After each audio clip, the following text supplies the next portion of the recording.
Welcome back to Roxom TV. I'm your host, Jamie. So, this is our special edition for Consensus Week here in Hong Kong. Throughout this week, we are bringing you exclusive interviews with builders and founders in crypto to understand the insider perspective, how they think, how they manage risk, and how they navigate the market through different cycles. So, our first guest today is Terence Kwok, who is the CEO of Humanity Protocol. You might have seen the viral Tinder experiment where AI bots were able to convincingly chat with real people and even set up dates. A very powerful example of how fragile online identity has become. So, Humanity Protocol is building a privacy-first proof of humanity system designed to help platforms tell real humans from AI without relying on invasive or centralized data collection. Terence is a long-term entrepreneur and builder, and today we'll talk about where AI and crypto are really heading, why digital identity and trust are becoming critical infrastructure, and what this all means in a world flooded with AI agents and deepfakes. So, Terence, welcome to the show. Thank you for having me. Yeah, so since this is your first time here on Roxom TV Hong Kong, why don't we start with a little background of yourself? So walk us through your journey. How did you how did you get from here? Like how did you build Humanity Protocol? Yeah, so I was born in the U.S., grew up in Hong Kong, spent most of my life here. Started my first company after I dropped out of university. It was not in the crypto industry. In fact, back in 2012, if I got into Bitcoin, that'd be great. But it was actually in travel. So it was in travel hospitality. We were building technology, essentially software and hardware products for hotels. Because you go to every single hotel, even if you've been there many times, you have to wait in line, check in, passport, credit card. It's a very cumbersome process, and so we wanted to create smart technologies for hospitality.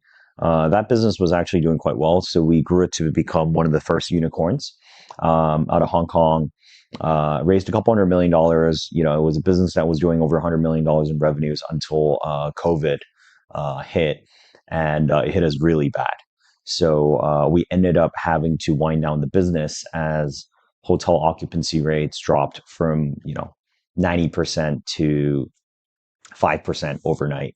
We had over 1,000 staff globally, and it was a very sad experience to have to wind that business down, even though I've been fully working on it from 2012 to 2020. And then I started looking at the blockchain industry, started looking at sort of blockchain as a technology and crypto as an industry, and thought this would be something super exciting. The idea that you can have no centralized parties in order to verify sort of any sort of transactions, right, is very, very interesting. So start looking at different sort of investments, looking at sort of things that I'm good at, which is sort of building products, building enterprise technology, that we think will solve problems for people.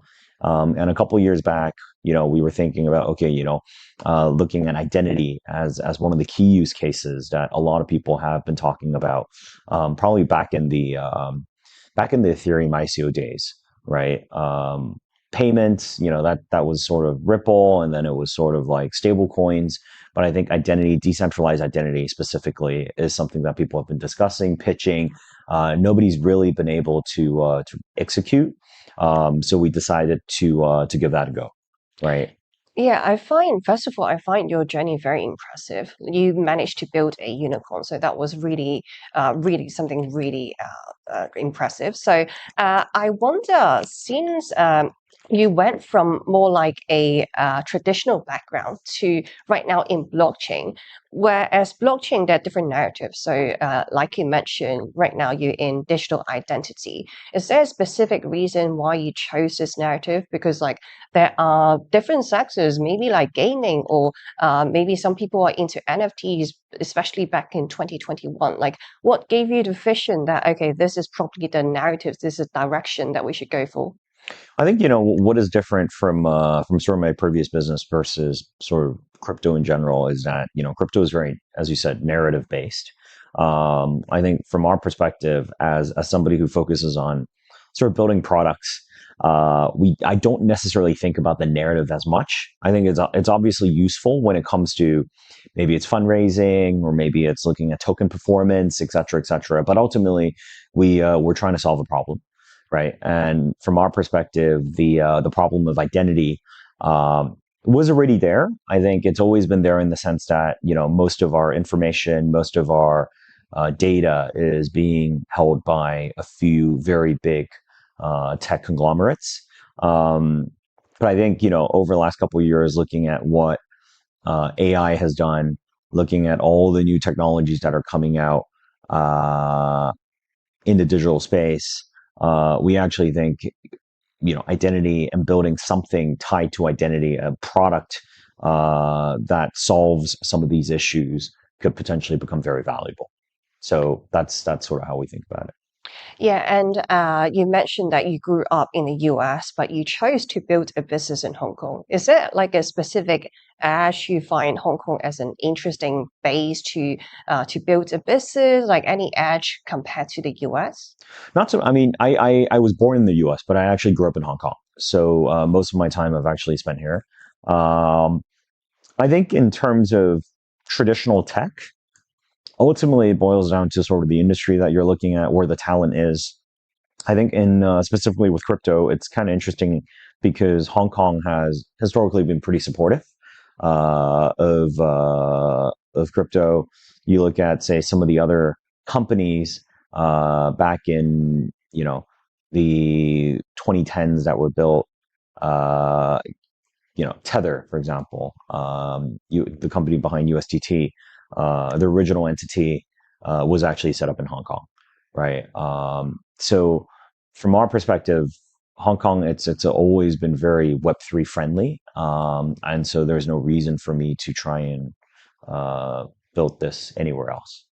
Yeah, got it. Like I talked to a lot of crypto projects, and they're actually the originally come from Hong Kong. So that is the one thing I find very interesting as well. So let's talk about the Humanity Protocol, the project that you built and you've been building around for quite some time.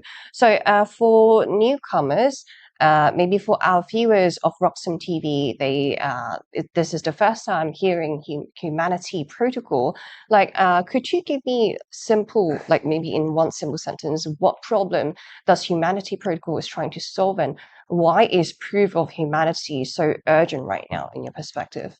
The company is called Humanity. I think the main problem that we are solving is an issue of trust. Um, Historically, we sort of blindly trust the things that we see on the internet. And then, companies or people blindly trust uh, information or data that people provide. Over the last couple years, I think trust has become a lot more difficult to come by, especially in the digital world, because of all the artificiality of artificial intelligence, right? When we look at social media, it's flooded with bots. It's flooded with accounts that are just pumping out content because it's plugged into, ChatGPT or Claude or Gemini. Um, when we look at sort of photos, images, videos, it's becoming harder and harder to differentiate what is actually real and what is not. Uh, becoming harder and harder to differentiate what is real and what is not. Um, so even when you think about a platform, a professional platform like LinkedIn, right? It is becoming harder to figure out, oh, is this profile an actual person? Is the information on there actually real, right? And there have been many cases of people getting sort of scammed or people lying about their information. So for us with Humanity, we are starting with what we call proof of humanity, which is verifying to begin with whether you are a person or not, and then moving on to go verify other pieces of information. right? It ranges from your nationality, maybe it's your age, maybe it's your bank account balance, maybe it's your where you went to school, where you work. Ultimately, we are trying to build sort of an infrastructure for people and companies to verify things. And we think that's only going to be more and more important. Yes, I agree with you. Like proving someone's identity on the internet becomes more important than ever. And coming from someone who have been personally scammed by others on the internet, so I think like DID, digital, I mean decentralized identity is something very important. So you mentioned about like proving someone identity. So in that process, you must take a lot of data from someone, but yet you mentioned you care a lot about privacy and non-invasiveness. Could you walk us through like how does the tech work behind the Yeah, scene? so we have our own blockchain. So Humanity Protocol, it's been on testnet, and then mainnet is recently live. And what we are essentially doing is we're creating something called verifiable credentials. And the idea is that we would have trusted entities to go verify things, and these get turned into encrypted credentials on the blockchain. And whoever needs to make use of these credentials will need to get the user's permission. And us as a company or as the blockchain or the public does not actually get to see this information. So one to start, for example, we do have like a biometrics based system. So we use palm prints, palm veins to sort of verify, okay, this is a real person. That is something that gets encrypted. And people, if a company says, I want to check if this is a person, then they can call our smart contracts or APIs in order to make use of these credentials. And then other pieces of information in a similar way, right? So we're working with financial institutions, for example. We recently did a deal with MasterCard, where people through the MasterCard platform can actually go verify what their assets are or what their credit score is amongst all the U.S. banks, right? And so MasterCard essentially is issuing credentials on Humanity. These are turned into zero knowledge proofs, and any third party company with the permission of the user can then try to get hold of this information, right? So ultimately, I think when we think about how data and identity has been stored historically in the digital world, it's largely by big centralized companies, right? Your Facebooks, your Googles have a lot of information about you. What we're trying to do is say, okay, we also want to have a lot of information about people on Humanity Protocol, but that data and information is not owned or controlled by us. It's owned and controlled by the user. And more importantly, especially in this world of AI, this information is verifiably true, right? So, how do I know it is true that you went to this university? Because, we're working with universities to have them actually issue graduation certificates or transcripts as verifiable credentials on Humanity, right? How do we make sure that, we can verify that you work for this company? Then, in a similar vein, we are working with different sort of companies, corporates, trusted entities to issue these credentials. Does it mean that you're actively working with larger institutions or maybe even government in order to share that data? Like otherwise, how do you know this person, the health data or the Yeah. credentials? So as I mentioned, like one of the first institutions that we announced a partnership with is MasterCard. We have a lot more coming, where it might be telecom operators, it might be airlines, it might be various things. Some of these credentials don't actually have to be that sensitive. It might even just be, for example, on Humanity on our app right now, you can go verify that you are, for example, a platinum member on Emirates. You can go verify that you are a gold member on KrisFlyer for Singapore Airlines, right? These are credentials where, it might serve some purpose for marketing, right? It might be the case that there are marketing companies or platforms that want to say, you know what, prove to me that you are a frequent traveler and I'll give you some discounts, right? So the way we look at it is, going back to sort of my background, when I was starting my first company, which is, working with a lot of big hospitality groups. I think one of the key advantages my team, myself has is really working with on partnerships with different companies, and trying to build products that really serve a purpose for them.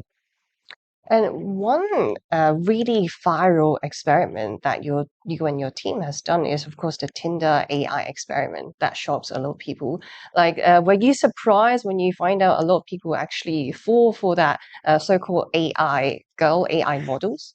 I'm not surprised actually, because right now I'm on Instagram and sometimes I see all sorts of content, whether it's people, whether it's, I don't know, like news events. The very first comment you would actually see, is this AI, right? So yeah, when my team told me, hey, let's do something like this, I said, sure, go ahead. And so what we actually ended up doing was, they set up a bunch of accounts on Tinder, in Lisbon, in Portugal, essentially. And we plugged these accounts with, obviously, deepfake generated images, with, some made up profile, and then also plugged it into, to ChatGPT so that all the flirting was done by a bot, essentially. And what we ended up doing was, having these bots set up dates with, I think it was like 20 guys and 20 girls, men and women, and organized for a first date at the same location, a nice restaurant in Lisbon. Everybody showed up, and just to realize that, oh, they were actually flirting with, an AI agent for the last couple of weeks. Um, it was a very fun experiment. I wasn't there actually, but I have seen a lot of the videos. Spoken to my team. Everybody was very shocked, but then very keen to actually build some real human connections, and stayed behind. Everybody had dinner, people chatted, and my understanding was, there were people that ended up sort of, going on second and third and dates afterwards as a result of that experience and being able to meet real human beings. Wow, that is a very interesting. Thanks for sharing that experiment. So, like, because when we think of humanity protocol, like the first marketing, almost like a marketing campaign that I personally thought of is of course, the Tinder one. So, I wonder, like, after doing this social experiment, was that like a huge uptake when it comes to the user, when it comes to adoption for humanity protocol? I mean, we're growing, and our user base is definitely growing. And then in terms of partnerships, in terms of enterprises, we're starting to bring on more, institutions in terms of credential issuance. And then we're also going to be rolling out our APIs and SDKs, for developers, for companies to use very soon, so that they can actually check against information. Right. So there might be a chance that hopefully very soon, dating apps, social media apps, your professional social networks, um, whatever it is, right? We'll actually start be able to use humanity in order to be able to check for certain pieces of information, right? It might even just be, hey, before going to a gambling site, I want to check that this person is above the age of 18. Um, Without necessarily revealing any other piece of information. Or, as I mentioned earlier, a marketing platform that wants to know if you're a frequent traveler, or anything in general, right? Am I talking to a bot? Because you're at least verified to have these credentials. So it's definitely super exciting for us, and every day, we see crazier and crazier technology coming out on the AI front, and it makes us pretty confident this is super necessary. Yeah, I mean, one thing I find it interesting about Humanity Protocol is that there's a little bit like a DID, of course, is in crypto and also AI. Like there are different stuff going on inside a project, and that's why I have conviction in DID. Because as you mentioned, this is a more like a long-term yeah, infrastructure play, not so much as just like flipping narratives, because like in crypto, narratives changes overnight. So I wonder, like as a builder, and you've been building for years for different projects, not just in crypto. Like right now, arguably we are in a bear market. Would you agree or disagree? I mean, I think the markets are volatile, right? I think when you look at sort of crypto, the markets are constantly going up and down, and has a lot tied to sort of, I think, the macroeconomic situation. Sort of, you have a lot of uncertainty. The economy is not great in many countries, but ultimately, I do think crypto is here to stay. And I think for us, we also try to think less about that, and focus more on, what is the long-term trend. And we look at the long-term trend in, 5 years, 10 years, 15 years, 20 years. It's, from my perspective, the digital world is going to be very much AI agents driven. I look at the physical world, there's going to be robotics. And what we're trying to do is make sure that we have infrastructure and technology that we're building that solves some of the issues that people have, or people might run into, as this world becomes more real. So, is it a bear market? I mean, judging by the price of Bitcoin, it's actually not too bad from my perspective. It's, you look at a year ago, I think it was sort of similar price. There are other asset classes that have substantially dropped. You can't compare it to like gold and silver, which has, grown a lot. But ultimately, I think, whether it's what we're trying to do or crypto, it's here to stay. So, whenever there's sort of volatility, people kind of panic. I think, I'm just always hopeful. Yeah, I mean, I'm with you. So, I think the world is only going to get more digitalized. So, having use case like real world use case like DID actually is helping a lot of people. So, I wonder for your own stance, there are for DID, there are million of use cases. Maybe I don't know, apply to healthcare, apply to jobs. Like out of all these real world use cases, which one excites you the most? I really think the online cases are super interesting. Even just, I think the imminent issue is, figuring out whether you are, looking at content that's created by a person or looking at content that's created by a bot, right? Twitter recently came out with some bans on like different companies and APIs because they're like, we just don't want all this AI sloth, right? So, I think that's one very simple and key use case. And then the other thing, it's really funny. I was talking to one of my colleagues yesterday, right?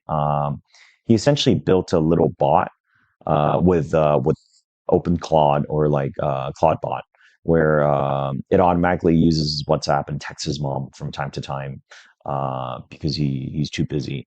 Um, and I think only going to get scarier and scarier, right? And at some point, I think as humans, uh, you kind of want to know if the person you're talking to is a person or not, right? I'd rather, if my mom is texting me, I want to know that it's out of the agency of my mom rather than her digital twin, of an AI. So I think all of these things are allowing us to move into uncharted territory, and it's the ability to differentiate and the ability to trust, I think, will become more and more important. Yeah, I love the example of OpenClaw. I mean, I haven't really tested it out yet, but I've heard really amazing things about that AI platform. So, what is currently like what is the biggest challenge that you think humanity protocol will need to overcome at this stage? I think I mean, there are always challenges, right? But I think for us, it's heads down building. So we're just building the product, building the platform, and then starting to work with companies, educating them that this is important. I think a lot of times, like people don't really see they see the good side of let's say AI, because, it's cool. It's in fact pretty magical, some of the things you can do, right? But then not necessarily realizing that there are potential risks. I think sometimes it takes time for people to realize that. So I think there's an education process. But beyond that, I think for us, things are going well. We're launching a bunch of stuff, onboarding many ecosystem projects, companies, onto Humanity. So I think we're in a very good place. Awesome. So if our viewers want to know more about the updates of Humanity Protocol, or maybe just want to test it out themselves, where's the best way to reach out to you guys? Our website is just humanity.org. My Twitter, you can DM me, is just Terrence_Kwok.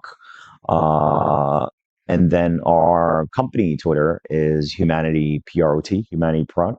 So yeah, feel free to reach out, and we'll be launching a lot of interesting stuff in the coming weeks and months.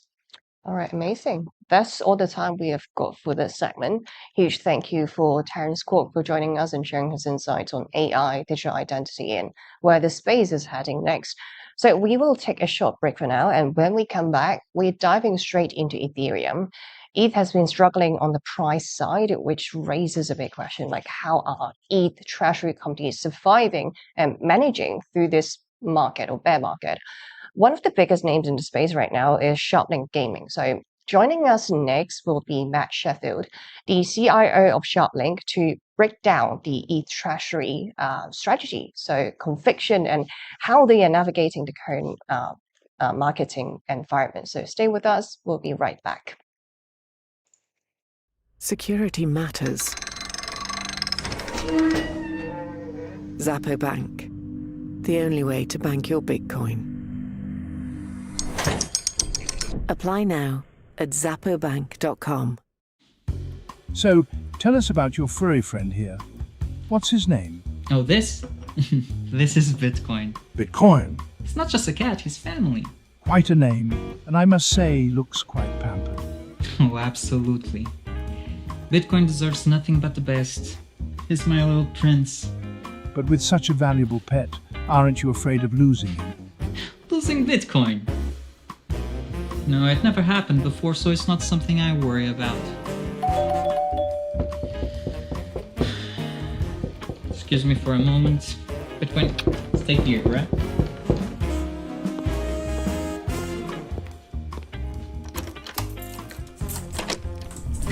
Bitcoin, no! Bitcoin, come on, little buddy, Bitcoin, I need you. Don't go.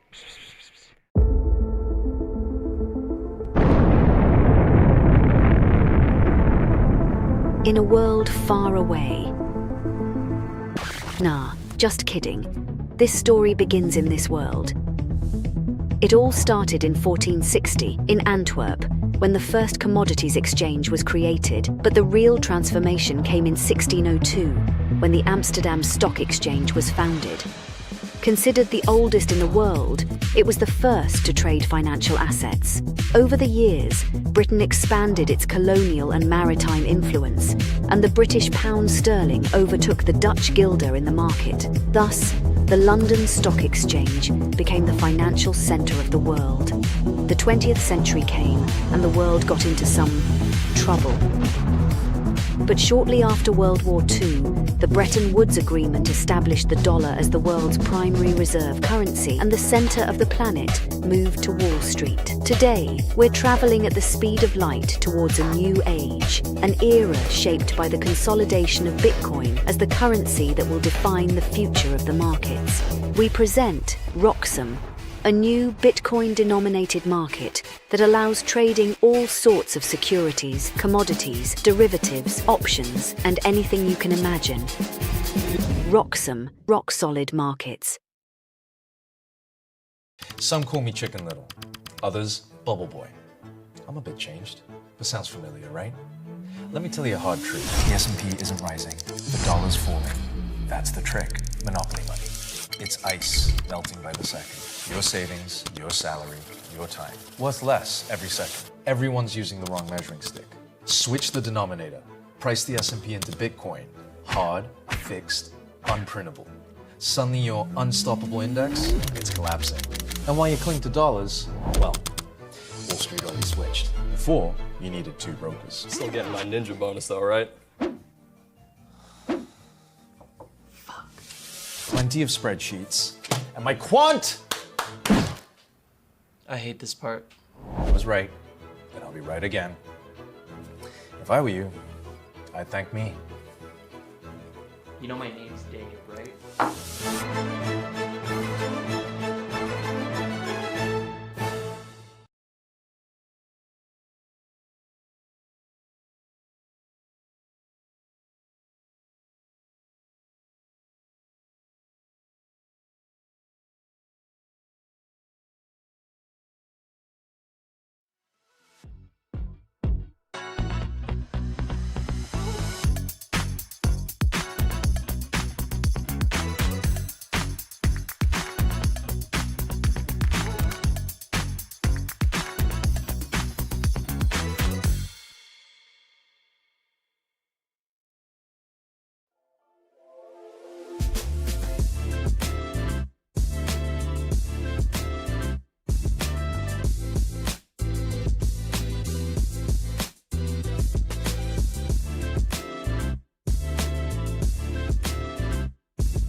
Welcome back to Roxom TV, and thanks for sticking around with us after the break. So, joining us right now is Matt Sheffield, the CIO of SharpLink Gaming.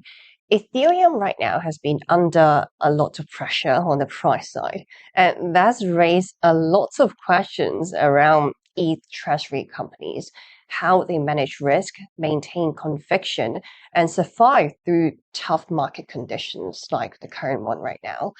SharpLink is one of the largest ETH treasury players, making this a perfect time to understand the strategy from the inside. So today we'll dig into how SharpLink thinks about ETH as a treasury asset, how they manage through volatility, and what they believe comes next for Ethereum. So Matt, it's great to have you on the show. Thanks for having me. Yeah, since this is your first time here on Roxom TV Hong Kong, why don't we start with a little background of yourself? Like, walk us through your journey. How did you come across the role at SharpLink Gaming? Yeah, absolutely. So I started off in traditional finance at Bridgewater Associates, where I traded rates and credit for a long time. And that's where I got a lot of experience in market microstructure and liquidity. Found it fascinating. But I was also trading crypto in my personal account on the side. And there was actually a decent community of us at Bridgewater that traded crypto. We didn't, I'd say, talk about it in terribly open. At least the first couple of years, it wasn't yet, I think, an established enough asset that people were necessarily talking about it on the floor. But then I'd say in like 2020, 2021, especially as things got more interesting, more of us started to have open conversations about it. It became a more interesting asset class to discuss, like at the institutional level.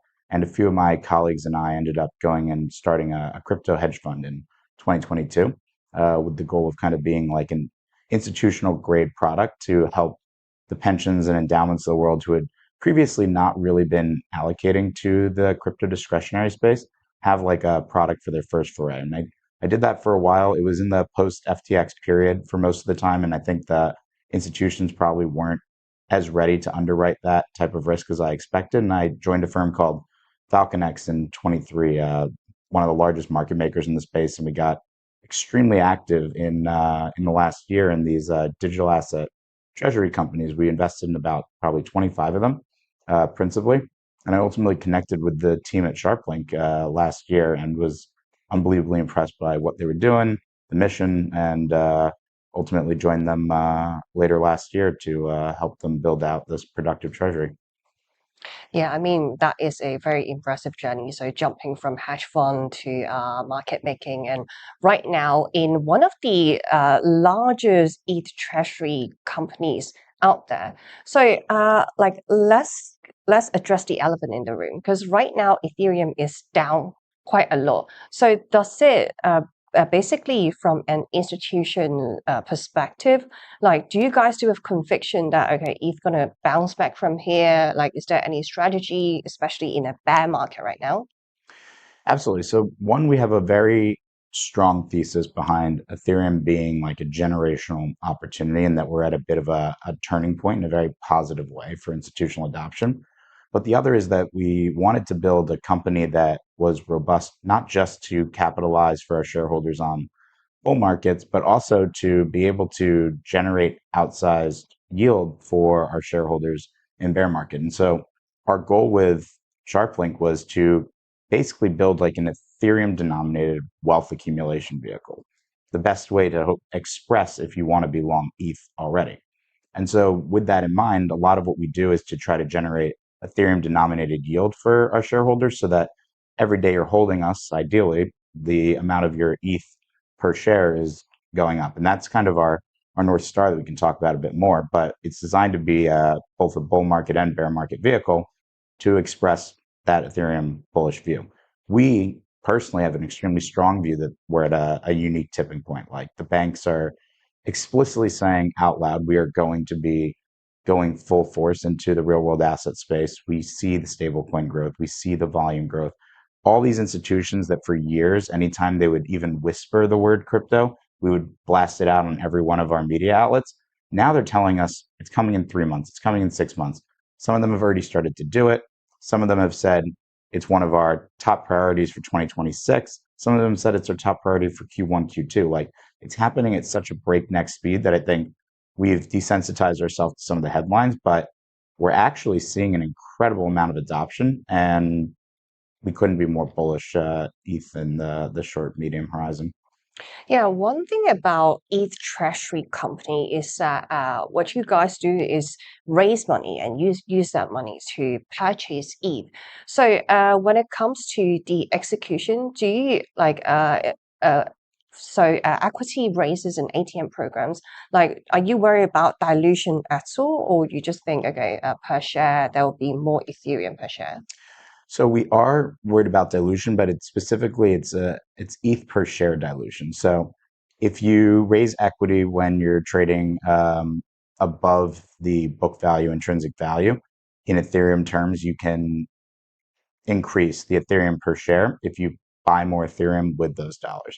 And MicroStrategy kind of pioneered putting digital assets on a corporate balance sheet, and this concept of like multiple of net asset value, MNAV, when it's trading above one, using something called the ATM, like you alluded to, issue common equity when it's trading at a premium. That is how we raised a lot of our capital to date, because it was accretive on an ETH per share basis. We have explicitly said we do not issue equity when we're trading below an MNAV of one, because we only do accretive to ETH per share deals. So dilution is very important, and we just make sure that we're always optimizing for that North Star of ETH. So right now, not only ETH treasury companies, but like Bitcoin treasury companies, a lot of them are underwater. Like you mentioned, a lot of these companies, they can't raise new shares when the MNAV is below one. So are you personally concerned about this trend, like this narrative? Is it going away, or just basically the winners will take all? So I definitely think that there's two dynamics there. One is, I do think, to answer the second one first, actually, that there's an economies of scale to running this, not only from an operational leverage side, like you want to have more assets to spread your roughly fixed costs over, that is net better, but there's also a liquidity element. You can only raise so much from the public equity markets relative to how much is trading on a daily basis, or potentially your existing market cap.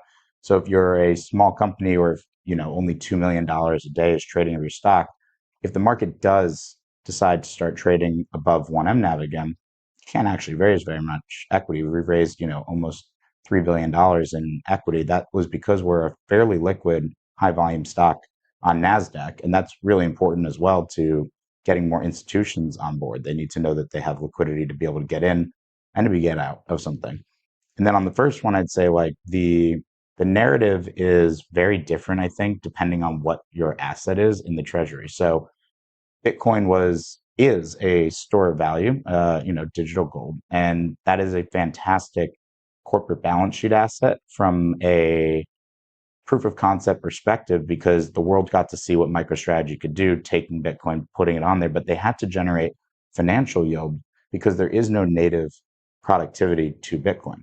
And that's the big difference. So they've done an incredible job of kind of pioneering this whole capital stack of preferreds, converts, etc. And they've given effectively an instrument to anyone that's interested along the risk reward stack. But you have to financialize yourself at that point. The common equity becomes a bit more levered. It's not necessarily like a clean linear play. It's a very interesting play, but it's got more leverage, or gearing, as I believe what they call it on their website. Whereas Ethereum, because it has that native yield, you have a naturally productive asset that's earning us revenues every day that we're staking. We're able to go out there, take advantage of the composability, and actually generate heightened on-chain yields, which we can talk about.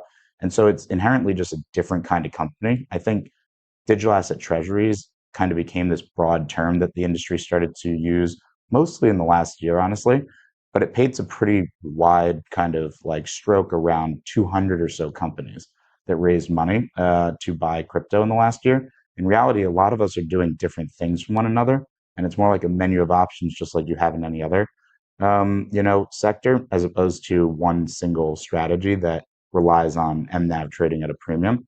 Like yesterday, we had less ETH than we have today. Tomorrow, we will have more ETH than we had today as a result of us earning these yields.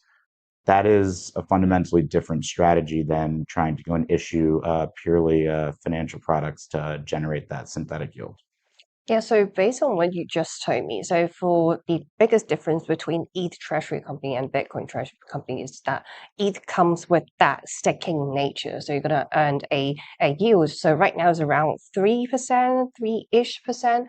So my next question is that having that 3% yield for SharpLink Gaming, like right now Ethereum is down significantly. Is that enough to keep it profitable and keep the business running? Yeah, so we've already actually published 2 quarters of financials, and our annuals are coming up soon. But we have about 866,000 ETH on our balance sheet. So as of the most recent post that we put out, I believe on Tuesday, that was generating around $1 million US a week of revenue just from staking. And that's assuming the staking yield you mentioned, and that all we're doing is staking, which we immediately staked about 98% of our holdings, effectively day one, because we wanted to get kinetic, start generating the yield, have the revenue there to increase our ETH per share, regardless of whether or not we're in the capital markets. But we've now gone out to start doing additional deals and additional deployments with the target of generating yield in excess of the Ethereum staking rate, so that we can even heighten that figure further while doing it in institutionally rigorous ways. Since at the end of the day, we are trying to be a long-term ETH accumulation vehicle, not a high volatility kind of fund. And so when we put our ETH to work, we can generate higher yields and once again increase either revenue or capital appreciation, depending on kind of what types of deployments we're doing. Yeah, I kind of want to get your own take onto the whole Bitcoin treasury and Ethereum treasury, the difference between them. Since Ethereum treasury companies, they're like a dozen more or less of companies are doing this, whereas Bitcoin, there are more than 100 companies trying to copy Michael's strategy. So my question is, like, since you are so bullish on Ethereum, like there is the native staking the nature when it comes to ETH, like, do you think maybe ETH Treasury is a more long-term play, like around like this dozen companies in ETH Treasury has a higher potential of surviving this bear market compared to Bitcoin Treasury companies? I personally do, because of the productivity and the yield you mentioned. Like, it creates a more sustainable vehicle. That's not to say that I don't think Bitcoin treasuries have a very prominent place in the market. If anything, I think that they can potentially provide a more differentiated strategy approach, because they're not going to be going for native productivity. So I think you'll see people in the Bitcoin treasury space doing everything from running Bitcoin related operating businesses to maybe the real world asset space and trying to maybe play on the L2s, or wrapping their Bitcoin and staying a little bit out of the Bitcoin universe and actually moving it into EVM world, but having Bitcoin as their kind of core asset. Whereas with Ethereum, I think not every Ethereum treasury is even staking, but a lot of them are pursuing similar strategies to what the Bitcoin treasuries were already doing, just simply with a different asset. Like SharpLink has always been different, trying to maximize for the native productivity as opposed to maximize the financialization, because that just wasn't what we thought was Ethereum's most attractive attribute. So I think we're very much in the early innings of digital asset treasuries. I'm sure some of them are going to evolve their strategy as they see what the market likes and doesn't like, what's working and not.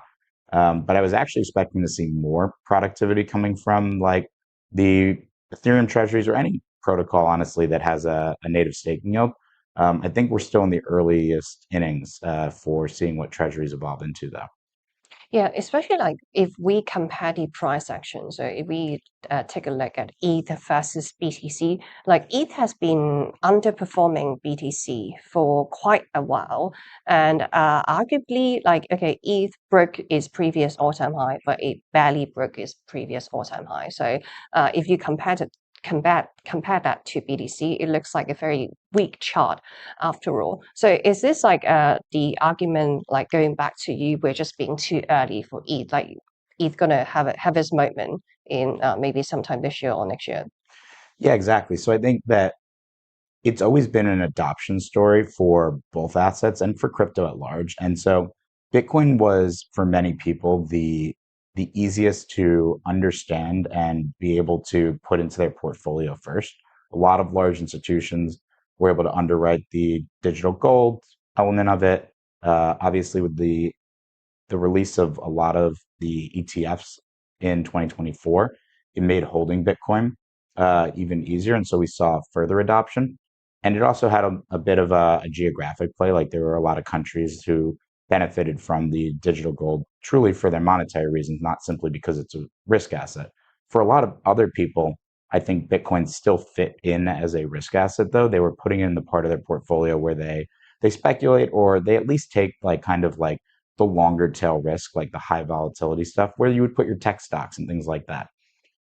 Ethereum has always followed Bitcoin, at least historically, from like a liquidity perspective. Bitcoin tended to lead, in part because people traded crypto like one industry. Like if crypto as a whole was not in favor currently, there really was no asset you could be in that was protected from an overall sell-off, because it wasn't actually fully being traded like digital gold. It was still getting traded like a risk-on asset for the large portion of people who were adopting it for the first time. Ethereum is the same way, except even earlier in its adoption cycle, because the institutions have just started coming in mass on chain, and they still haven't even really potentiated. A lot of it is now explicit timelines that we have, like, okay, great, we're coming on chain in the next quarter. We're going to tokenize this fund complex this year, anywhere from 90 days to 360 days. A most recent headline for when we're going to potentially start to see like new real world assets issuance from a certain large issuer, and another one's launching a stablecoin. These things have all been now announced with concrete timelines and sizes, but they still haven't happened yet, right? And so that's what makes it so different. Is I think anytime someone makes their first investment into Ethereum, that's like a seismic stepwise move. And especially the institutions we're talking about, it's not a retail story anymore where it's like, okay, great, how do we get the next million people, 10 million, 100 million people onboarded? It's how do I get an institution that has the ability to buy 20% if they wanted to, and it would be a drop in the bucket for their portfolio of the ecosystem.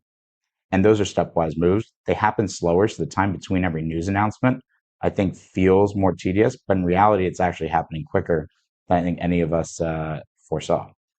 Yeah, I'm definitely sensing a lot of bullishness coming from you. So one edge that Ethereum has over Bitcoin is definitely RWA. Like it's a lot easier to build things on the whole Ethereum network. So I wonder if SharpLink is doing anything when it comes to the long-term play in tokenized assets or in finance. So we've started to get involved with announcing that we're going to tokenize our own equity with one of our partners, Superstate. And that was really important to us because we do believe that the RWA ecosystem is going to be the largest entry point for a lot of traditional finance, as well as honestly a lot of users who aren't necessarily interested in trading crypto, but they're interested in the benefits that decentralized trustware and blockchains bring to you. People who eventually may not even realize that they're interacting with Ethereum. They're simply using an application that is leveraging it on the back end. That's really important to us. So we want to be an active participant in the space. We also want to make sure that we do it in like a very institutional grade way, though. So, the change happens quickly when you look back on it, but I think day to day, the headlines make it seem like it may be going slower. At the end of the day, we're still a fraction of the overall global market that is available for financial assets. Like when you visualize on a chart, talking 30, 35 billion of what is 700 trillion of global financial assets, you can barely even see the speck. And so when that doubles, it still doesn't grow the size of the speck on the chart, but it actually does have a material impact on the network at large. That's kind of what we're seeing right now. And especially honestly being here in Hong Kong and having so many great conversations with family offices and with large institutions, they really do care about the RWA narrative. They want to partner with people who understand how to do it in a very professional, institutional way, because the risk is their biggest concern when they first underwrite crypto. But no one is going to jump in unless they do it in the most prudent way possible. And so I think those conversations have been happening for the last year, 2 years quietly, and now we're seeing them all kind of come to a head. And leading to this kind of now race for people to get things deployed before one another. Yes, I do notice like when I talk to institutions, almost the first narrative or the first thing in mind for them to get into crypto is RWA, and definitely would unlock like billions of dollars. So that's why a lot of them, at least the projects that I talk to, find it very intriguing. But let's talk about risk about of Ethereum, because like especially these past few days or past few weeks, there seems to be a lot of negativity around layer 2. So do you personally think like layer 2 is just like it's going away, it's no longer helping Ethereum like the original idea was? I think layer twos play a pretty crucial role in the ecosystem right now, which is that Ethereum did the hardest part first and continues to, like building cryptographically secure things and trying to innovate without compromising on security. I mean, 10 plus years of uptime doesn't exist definitionally on any other chain, but it's also extremely impressive, even if you look at it compared to any enterprise applications.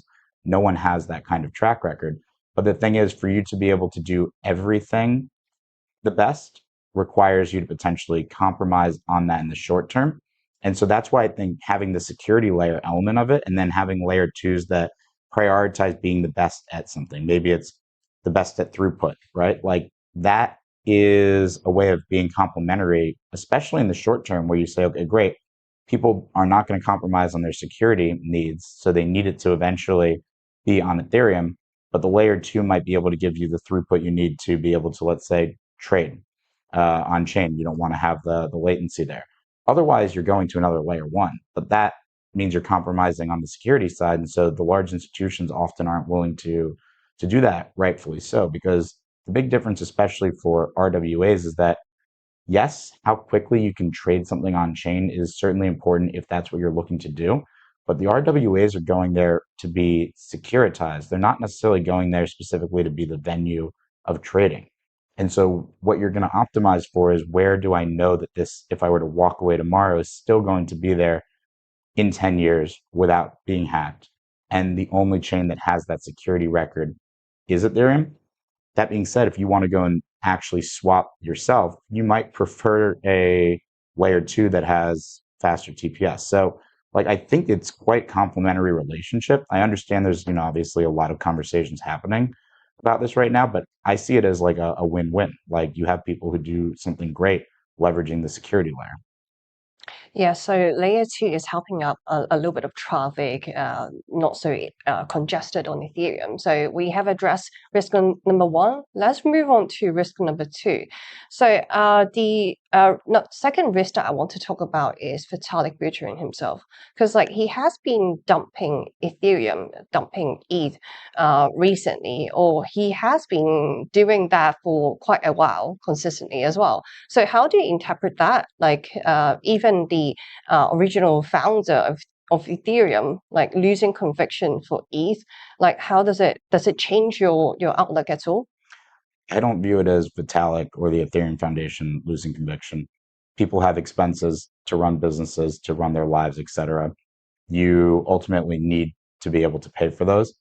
The numbers that I'm seeing are very, very small in the grand scheme of things. I mean, if you look at what a daily trading volume is in like one of the ETH ETFs, then the value of these sales that we are talking about is 1, 2, 3% of those daily trading volumes, like extremely small. And I think you ultimately want someone to, yes, you want someone all in. You don't want them so all in and leveraged to the point where they can't make the clear-minded decision. So like, I think someone in general, not just speaking about Ethereum, it's great to have extremely strong alignment, but you don't want that alignment to go so far that I think it puts you under pressure to do shorter term things, which we've never seen from them, quite frankly. They've always made, in my opinion, like the decisions looking at the 5, 10, 15-year mission. But I never viewed these sales as lack of conviction. I just view it as a business that needs to go and run itself, because at the end of the day, unfortunately, most people still have to get paid in fiat because their obligations are in fiat. Until that date completely changes, foundations are going to have to sell some of their tokens to cover costs. Yeah, I mean, I love that. That is something I educating my viewers every single day. Like when you profit, it's okay. Like if you have any obligation, any things you want to enjoy in life, maybe even support your kids, like it makes sense to take a little bit profit off the table. So moving on to as maybe as a retail investors, like if you're trying to give them advice when it comes to whether to invest into ETH treasury stocks versus holding ETH directly, like which one you recommend based on their own financial situation? It's a great question. I think it's a very personal decision based off of like the way that you're going to treat your portfolio. Like ETH treasuries, generally speaking, are going to be more volatile than Ethereum because you're not just taking the underlying asset, you're also taking what management is doing on top of that and adding it. So I believe in the case of SharpLink, Ethereum contributes about 2/3 of our volatility, and then there's another 1/3 remaining from the overall market pricing their forward-looking expectations of the industry, of us, and then honestly, a lot of it's short-term flows based. As a retail investor, if you have the time, experience, know-how to go and buy Ethereum, put it into a wallet that you feel secure with, go and deploy on chain in like ways that you think are strong risk reward decisions and monitor those positions, etc. Like I think that's the best thing to do. But that is a full-time job for a very large team, in my opinion, to be able to do it at the level of institutional rigor where we're comfortable underwriting DeFi protocol risk. I think at the end of the day, there's an economies of scale that we're able to achieve. We're able to negotiate large deals with really large blue chip DeFi players where we're getting paid in excess of the yield that you would be able to earn if you went directly to a protocol in many cases, because we're bringing a large deal at once. So that kind of ability to bargain on everyone's behalf is one of the benefits of being involved with a treasury that has those scale. That being said, if you are a highly capable on-chain trader and you know all of the security needs that are best practices, like it's fantastic to have more people like that in the industry. So I really think it just depends on your personal time allocation and your comfort. And then the last thing I'll just say is never put yourself in a position where you're watching the price of your holdings 24/7 and feeling the need like you need to sell on a moment's notice. That probably means that you are too levered, whether or not it's literally taking leverage or just too much of your portfolio is in one thing. Too much of anything is not going to be good, and you're going to end up making decisions that aren't actually optimized for the long run. If you can weather the volatility, stomach it, and know that we're on a long-term path of growth, but that the short term is going to inherently be choppy. It's a virtue of the crypto ecosystem that it's so volatile. That means there's a lot of upside as well, but the downside comes with it. So just never leave yourself in a position where you've got so much invested in one thing that you feel nervous, and that'll lead to kind of worse decision making. Yes, I especially love the last part. Like if you are losing sleep and watching the Ethereum chart every single day, then maybe you're overexposed. Maybe it's a good idea to look at other assets, or maybe even take some profit if you are in profit. So for SharpLink, what is the next step for SharpLink? Maybe for the rest of 2026 or 2027, what other milestones you guys trying to achieve?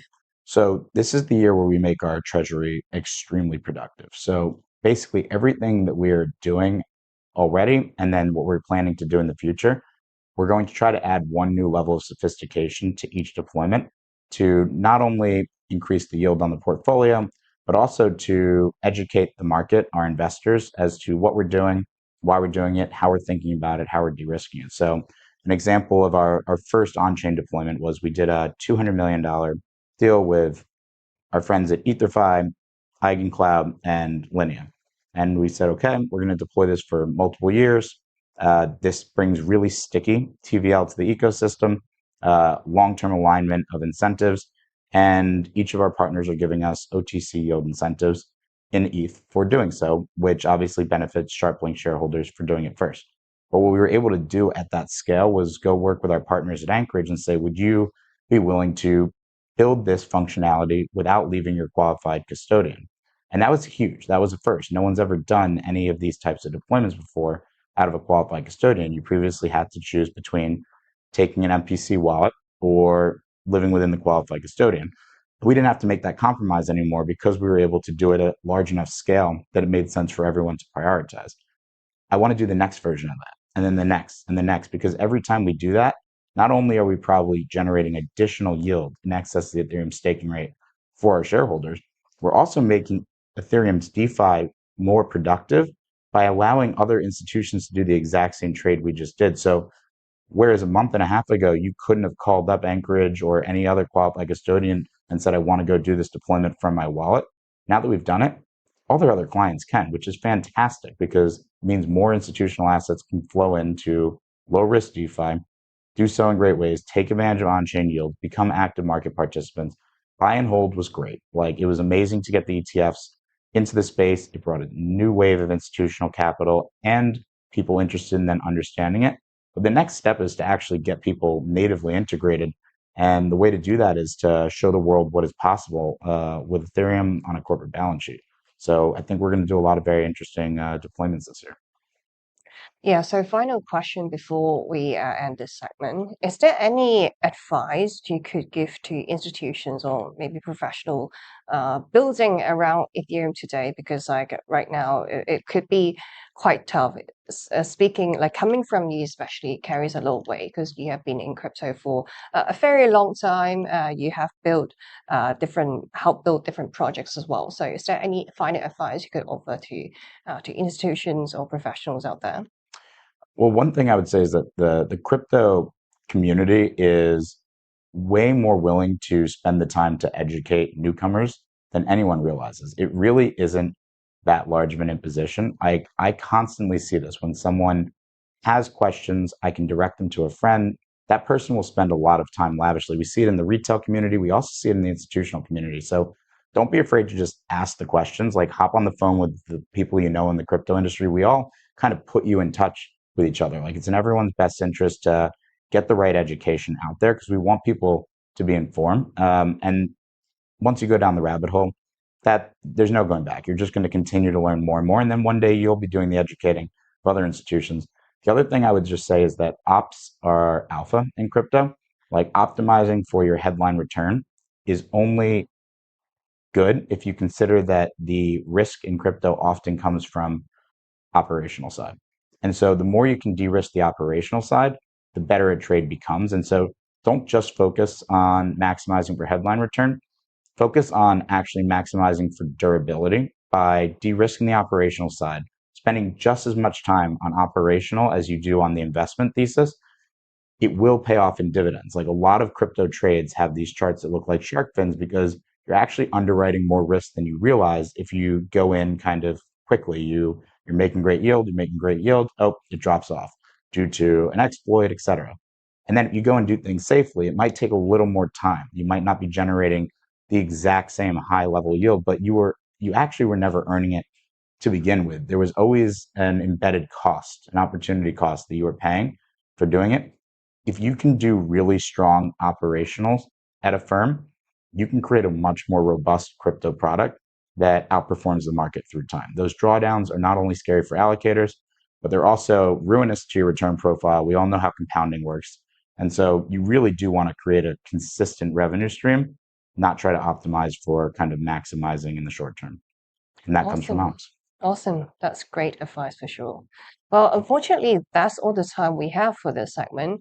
Big thanks again to Matt Sheffield for joining us today and sharing his journey and insights from inside SharpLink Gaming. So we will take a short break for now. And when we come back, we'll be joined by Ian Weisberger, the CEO of CoinRoutes. He'll break down how institutions actually trade and buy crypto and what really matters behind the scenes when size, liquidity, execution come into play. So stay with us. We'll be right back here on Roxom TV.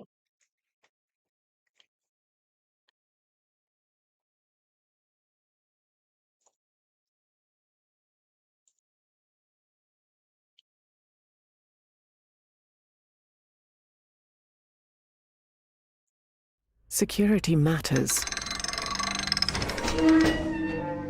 Zappo Bank, the only way to bank your Bitcoin. Apply now at zappobank.com. So, tell us about your furry friend here. What's his name? Oh, this? This is Bitcoin. Bitcoin. It's not just a cat, he's family. Quite a name, and I must say, looks quite pampered. Oh, absolutely. Bitcoin deserves nothing but the best. He's my little prince. But with such a valuable pet, aren't you afraid of losing him?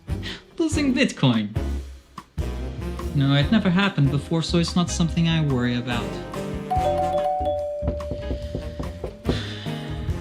Excuse me for a moment. Bitcoin, stay here, right?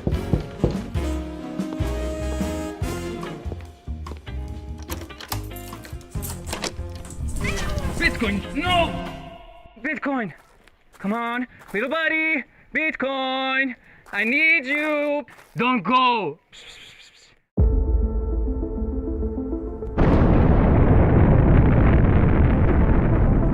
In a world far away.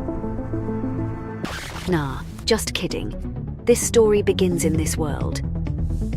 It all started in 1460 in Antwerp, when the first commodities exchange was created, but the real transformation came in 1602, when the Amsterdam Stock Exchange was founded. Considered the oldest in the world, it was the first to trade financial assets.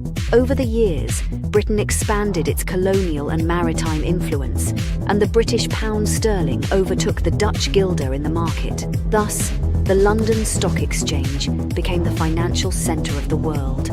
The 20th century came, and the world got into some trouble. But shortly after World War II, the Bretton Woods Agreement established the dollar as the world's primary reserve currency, and the centre of the planet moved to Wall Street. Today, we're travelling at the speed of light towards a new age, an era shaped by the consolidation of Bitcoin as the currency that will define the future of the markets. We present Roxom, a new Bitcoin-denominated market that allows trading all sorts of securities, commodities, derivatives, options, and anything you can imagine. Roxom, rock-solid markets. Some call me Chicken Little, others Bubble Boy. I'm a bit changed, but sounds familiar, right? Let me tell you a hard truth. The S&P isn't rising, the dollar's falling. That's the trick, monopoly money. It's ice melting by the second. Your savings, your salary, your time. Worth less every second. Everyone's using the wrong measuring stick. Switch the denominator. Price the S&P into Bitcoin. Hard, fixed, unprintable. Suddenly your unstoppable index, it's collapsing. And while you cling to dollars, well, Wall Street already switched. Before, you needed 2 brokers. Still getting my ninja bonus though, right? Plenty of spreadsheets. And my quant! I hate this part. I was right, and I'll be right again. If I were you, I'd thank me. You know my name's Dave, right?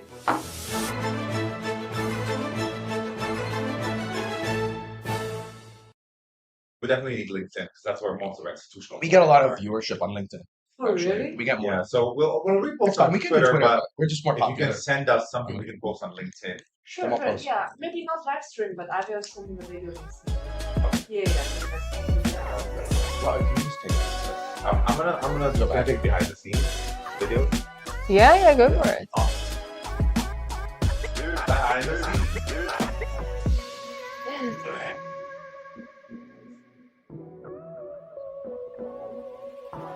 Really nice setup to get right here. Thank you. Yeah, Sherry spent a lot of time in the studio. It just looks way more professional than doing it at the conference. If there was an option to do it at the conference, and honestly, I was like, get your ass.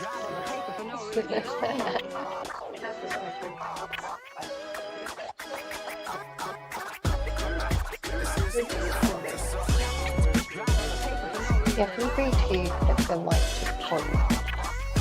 Well, like here. Yes.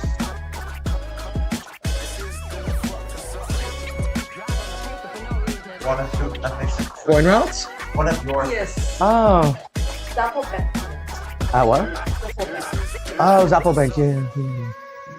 Oh, God, it's classic. Michael. Yes. Yeah, wow. He's everywhere. Oh, really? Well, I mean, we're both everywhere, but he now he mostly does US and like Europe, and I'm do like Middle East and Asia and meeting here, yeah. Nice. Stop now or You can start now. You're live, no editing. Sell the product, be excited, your weight. I'm excited and I'm happy. Sell yourself, sell the product. Did you guys just take a shot before you came here? No. I love your energy though. Okay. I love what you. We're happy. We had some successful meetings. Oh, nice.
At the tone, please record your message.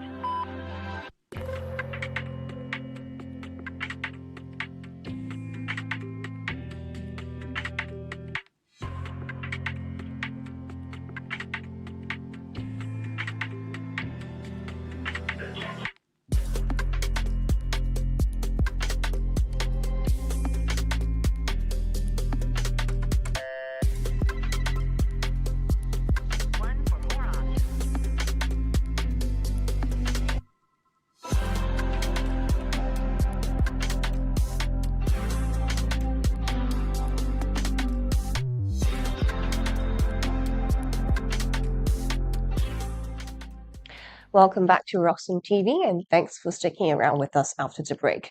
We're going behind the scenes of institutional crypto trading, like how the big boys, how big players actually buy and sell crypto, what they care most about, and where most people get it wrong. Joining us this segment is Ian Weisberger, co-founder and CEO of CoinRoutes. CoinRoutes built the execution and routing infrastructure used by institutions, funds, and professional desks trading across dozens of crypto venues. So today, Ian will share an insider's perspective on how institutions really trade crypto, from execution quality and liquidity to hidden costs that most retail traders never see. So Ian, welcome to the show.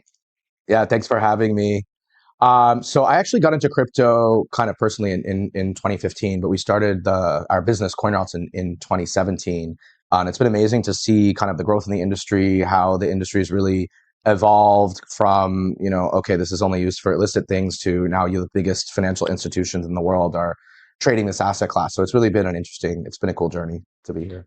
Yeah, I wonder what was the aha moment that you feel like, okay, it's a good time to enter crypto right now, and especially build a platform catered to institutions. Yeah, so back in 2017, I was trading, just personally. I was working in Wall Street, and I was trading a bit, and I saw that there were $3,000 price differences between the different crypto exchanges, over 10% at the time. And so you were able to arbitrage and just make money trading these instruments, and also the markets were extremely inefficient. And so we sat down and we decided to go and build what became CoinRoutes.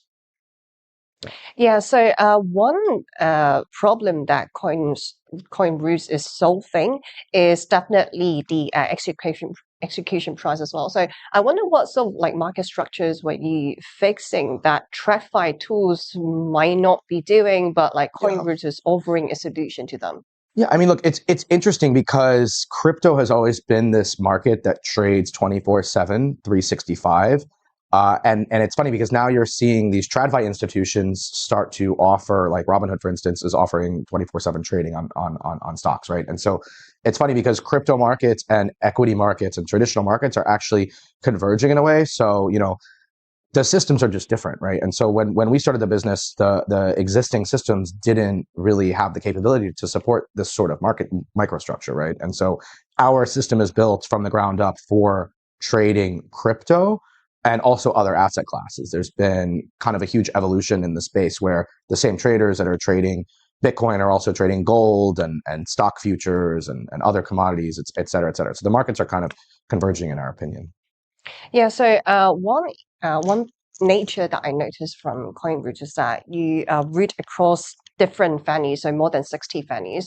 So right now, CeFi and DeFi are coming together. I wonder what changes they come together, basically to converge. Yeah.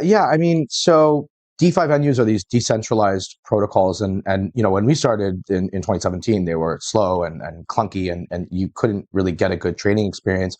Recently, in the last couple of years, they have really improved a lot. So you have exchanges like Hyperliquid that are as fast as the ones that you would know, like Binance, right? And so these decentralized venues are just as feature complete in a lot of ways as the centralized venues. And so you're seeing a lot of liquidity migrate to these venues. And so you need the ability to trade on both centralized and decentralized venues from one system with one stack. And that's what we provide to our clients. There's a lot of new market participants and market entrants today that don't even trade on centralized venue, that might just trade mostly on Hyperliquid, right? And so that's been interesting to see. Yeah, let's talk about the recent progress, because there is a DYDX partnership going on. Like, what does being a DYDX governance approved partner say about like TradFi style execution moving on chain? Yeah, I mean, they're one of our many exchange partners. We like to announce different partnerships with different exchanges. We just announced a big partnership with Avenir Group, which is a big Hong Kong firm that offers a lot of different products and services and is a big asset manager. And so it's really interesting for us to be striking partnerships, not just with the crypto native people, but also with kind of larger institutions. We have a number of flagship clients that might not be in the press release as well, that are large institutions that we're able to support. And it's only going to really accelerate as the crypto and TradFi world really converges. If you've been following the markets, you've seen the crazy volatility and price appreciation of gold and silver, and we're actually seeing a lot of the same people that are trading crypto, trading metals, and so that's something that we also support as well. Yeah, so having all these partners from different areas around the world, so how does that, okay, how has operating in hubs like, okay, you mentioned you have a recent partner in Hong Kong, you have different colleagues in London or maybe in Dubai as well, like how does that help with the whole institutional adoption? Yeah, we like to what we call follow the sun, right? Because we have people all over the world. We have clients all over the world. We have staff all over the world. And again, this is a 24/7 market. So in TradFi, when New York Stock Exchange and U.S. equities is open from their daytime, and then you have Asia opening, and it's like different kind of centers, different whole teams. It's a very different kind of culture and vibe than crypto, where it's really we have to do a full handoff. It's the same instrument trading 24/7 in all these different hubs. There's really nothing else like it. And so that's why I think companies like ours have a big advantage being crypto native, knowing that the same instrument is trading in Dubai and London and New York. Yeah, so you talk a lot about how the market structure work as well. And one thing I think you said is like the biggest blocker right now isn't regulation in particular, but you happen to think like execution, like having bad execution is really bad for the whole market structure. Could you explain a little bit? Yeah. I mean, so basically this market has evolved a lot in the 8 years that we've been in business, and people back in the day weren't really concerned about price because there wasn't any regulation around execution, and they were just more or less worried about getting what we call in crypto rug pulled, about losing their money. Like if you've know what happened with FTX, that was a disaster and that dragged the market back years, right? And so if you don't know that your funds are safe and that there's not going to be a bank run, it's hard for you to care about getting a better price on your position. But now I think with the emergence of these large institutions that are able to hold crypto, people are relatively comfortable in safety in these larger established players. And now they're starting to care a lot more about price, which is in a lot of ways driven by regulation, but also it's like the next thing that you look at once you have safety and custody and you have insurers. I just met with an insurer today that's insuring crypto deposits. Like this market is really maturing, and it's starting to not exactly look the same as TradFi, because a lot of traditional financial players think it's going to be exactly the same. It's not going to be exactly the same, but it's definitely starting to rhyme.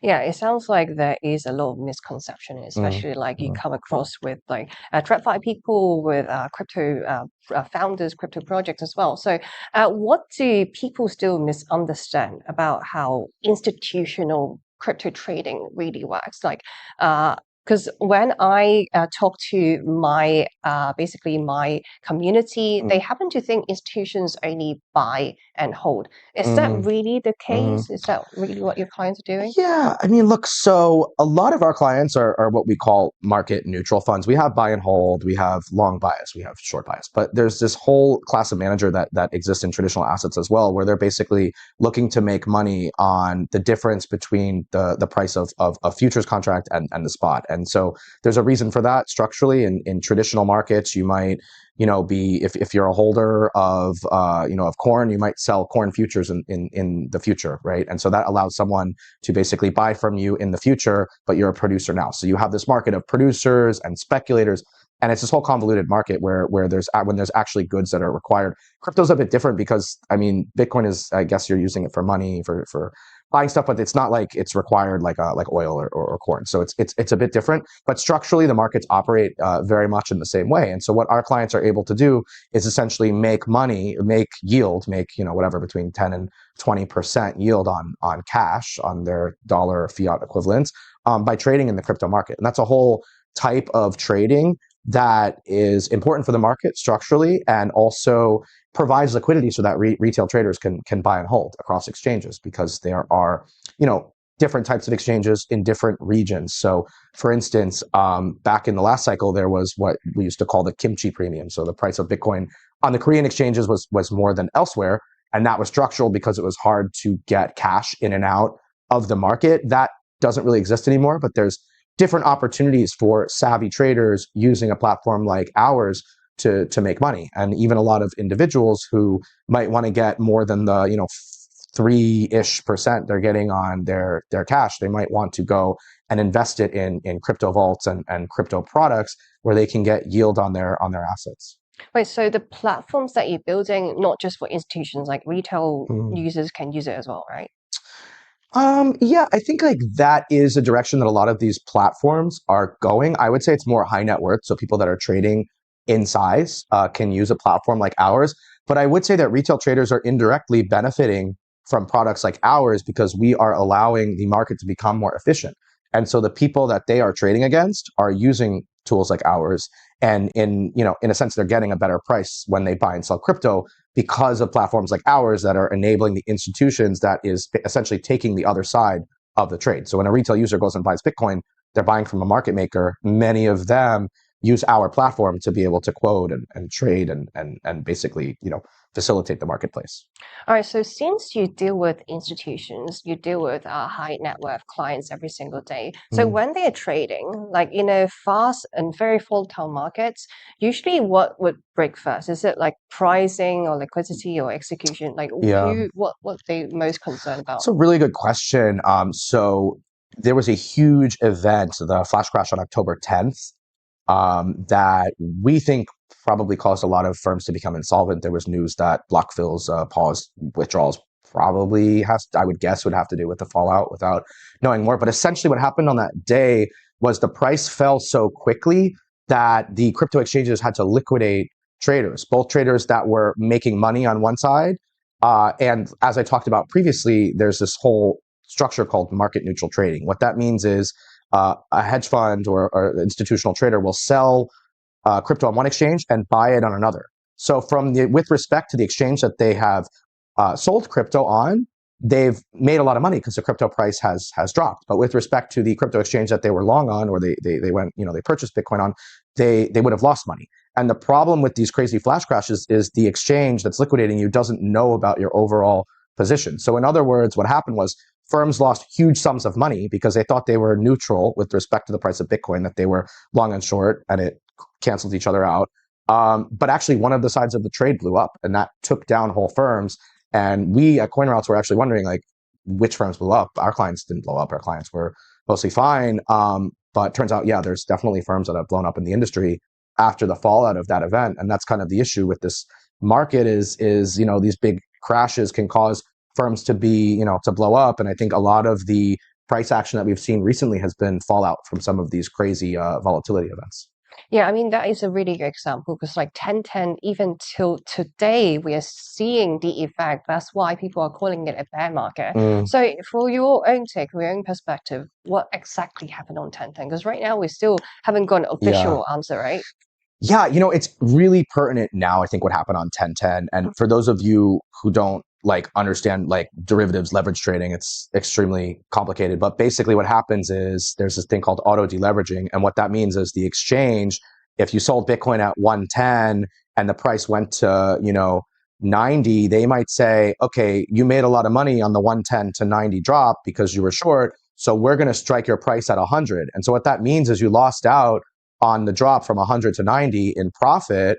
And that's a huge issue for you if on the other side of the trade you were long and then you lost, 10%, you lost $10,000 of price movement. So people got washed out that way. They lost huge sums of money because of this auto deleveraging mechanism. That's something that doesn't exist in the TradFi markets. I was speaking to a large traditional hedge fund about trading perpetual futures, and we were like, oh, how are you going to manage this? We can help you do it.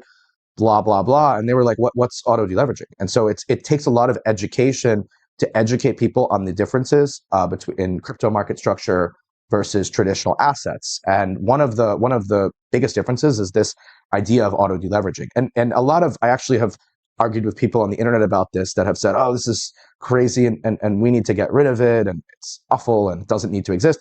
But there's a huge structural difference. In traditional assets, when you're trading with a broker, they will on futures markets, they'll basically do a credit check on you and say, okay, this is what you're good for, and they don't have to liquidate you in real time. So if the price of your instrument crashes so fast that the money you put up is worthless and you'd owe money, basically they give you a call. It's called a margin call. They used to in the olden days physically call you. Now I think they probably email you, but you guys get the point. But in crypto, that doesn't exist. It's just as the price drops, they're going to in real time liquidate you. And that's a huge structural difference between crypto and traditional markets that people should understand. Yeah, you raise a really good point because when I talk to TradFi people, there are a lot of terms that us crypto folks just made up and then they have never heard of those terms before. So you brought up a really good example, so auto deleveraging. So what else do you think is still missing in the crypto market and hence we are experiencing this huge volatility, even compared to gold, even compared to stocks market? Yeah, I mean, there's a lot of stuff that's like kind of half missing where like you have it, but it's just not as mature as TradFi markets. A lot of that, there's a lot of settlement tooling that does exist, but it's just not as like entrenched. In US equities, for instance, you have the central clearing DTCC, which has central clearing for all US equities. And it's done kind of like by regulation, like you have to basically use them if you're an equities exchange in the US. That sort of level of regulation doesn't exist in crypto. And in a lot of ways it can't because you have the same instrument trading in New York and London and Hong Kong. It's not like they're actually different exchanges. So ultimately what we're seeing now is the rise of many different settlement networks. Each one of them supports a number of exchanges, but not all of them. And I think structurally, because the crypto market is so global and is so fragmented, it's not going to be exactly the same. That said, a lot of the tooling that does exist in traditional assets now exists in terms of the settlement networks, the custody provider, the custodians. There's a number of publicly traded custodians now in crypto. That wasn't really the case when we started this. Yeah, I mean, ultimately, crypto is still so young, so we're slowly maturing, we're slowly getting there. So, what is the biggest trend in institutional crypto trading over the next few years, and especially CoinRoutes for you? What's in your mind? Yeah, I think like as I said earlier, this idea that we're going to have clearing networks and prime brokerages that service this market is definitely going to exist. Right now, in a lot of ways, our clients have to onboard with multiple counterparties and put up cash and crypto to trade with different trading partners, which is a high friction. Like in traditional assets, you onboard with your prime broker and you deposit cash with them, and then they allow you to trade on different exchanges. That's definitely a trend in crypto. There's a number of providers that provide that, and so there's a lot of people that we work with and a lot of things that we can facilitate to make it less friction for people to trade, in terms of being able to provide credit and settlement and leverage. And so it's just like there's still a lot of friction and it's slowly getting solved in the private marketplace by different providers. Okay, one last question, and this one is coming from me personally. Like, since you're so experienced and you have been in the field for quite a while, so what is the lesson that you learned? And especially if you're looking back, if you're trying to offer some advice to someone just getting into space, trying to build something great, or maybe as a trader, like what is the one advice you can tell them? Okay, this is what I learned from all these years. This is how I survived multiple crypto cycles. Yeah, I mean, I want to take a step back and say, like, as an entrepreneur, I think it's just so important to take feedback from clients and build what the clients actually want. I know it sounds simple, but I've seen so many firms in crypto and in technology in general that have just gone out and built what they want to build. I think early on, we were also guilty of that as well. They just kind of said, well, I want this, so this is what everyone wants. So that's just not true at all, right? And so it was really important for us early on to say, look, like we had in the olden days when we started, we had limited resources. And so it was really important to focus our energy on what is actually required, right? Like what clients are actually willing to pay for and actually want, and doing customer interviews and doing all of that is extremely important. And then the other thing I would say is like, this market has just changed so much with AI. Like it has really flipped the narrative of what a tech company is, what a fintech company is on its head, because now it's easier than ever for people to build stuff. And so for us, our moat is really, our distribution and our proprietary data that allows us to have a moat. Because if it was just software and it was just some code that could be written, then at this point in the age of AI, it's kind of easy to copy. So we're really focused on the network effects that we have and the proprietary data that we have. Awesome. I love that. But unfortunately, that's all the time we have for today. So huge thanks to Ian again for joining us and sharing an insider's view on how institutions really trade crypto and what actually matters behind the scenes. So that also wraps up my show here on Roxom TV. We got more shows lined up here on the channel. So I'll be back same time tomorrow. So make sure to tune in. Thanks, guys.